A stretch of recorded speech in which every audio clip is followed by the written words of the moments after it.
particular song is called the Strong Woman Song, and it was given probably about 40, maybe a little bit longer, 40 some years ago. It came to the women, and there was elder now, Maggie, who was working among all of the prisons, and she saw that the women were suffering, having a difficult time, and this song came to her, which she called the Strong Woman Song. And she was working at the time with Anishinaabe and different ones that were in the Kingston, Ontario prison. And so Maggie tells a story actually of taking her drum to the prisons and standing outside and singing long enough until she knew that the women had heard her, and they told later of how they would begin singing it inside the prison also. So it's a very powerful song. It's an honor to be able to share it, but it's a very powerful medicine. Our songs are our medicine.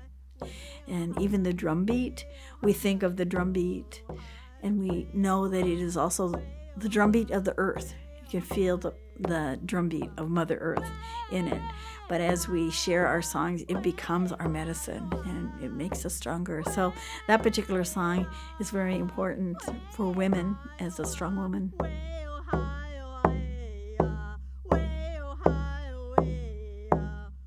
I'm Cindy Kai Anderson. I go by Cindy Kai, and I teach in the cultural area at George Fox. So I do sociology and anthropology kind of courses. I actually have such a circuitous route in my academic journey because of the nomadic lifestyle that I had growing up. I actually went to 4 different high schools in 4 different states. And then when I took a big break and raised a family and decided to go back to college, I ended up having to switch again for another move. I ended up with a big gap between my bachelor's and my master's. But when I got ready to do my master's, I actually came to George Fox. We had a campus in Boise at the time.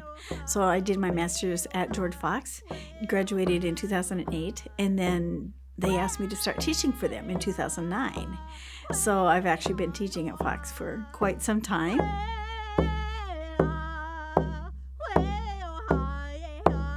Students have to be empowered, and they have to be brave to really set out into the world that we live in particularly in those areas that are fraught with misunderstandings and those hot topics that are hard to get through, and students are trying to figure out the meaning of it.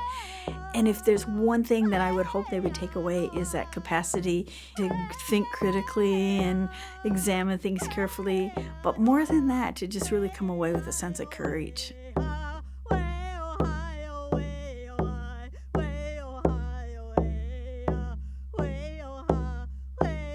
Well, I think that I'm probably like every other professor out there. You just kind of live for those aha moments where I'm being able to help the students to see things that they haven't seen before.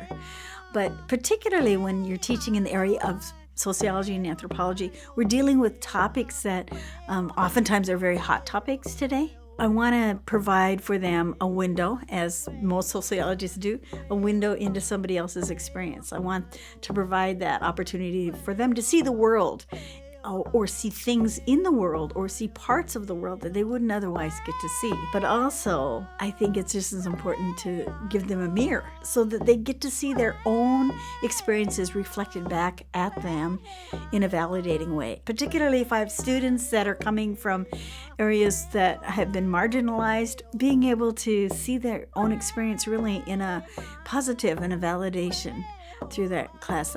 I love teaching in that way. And students often come away saying that very thing, like, wow, I knew I was going to learn new things, but I didn't know that I would come away understanding myself so much better. And I think that's the joy of anthropology and sociology.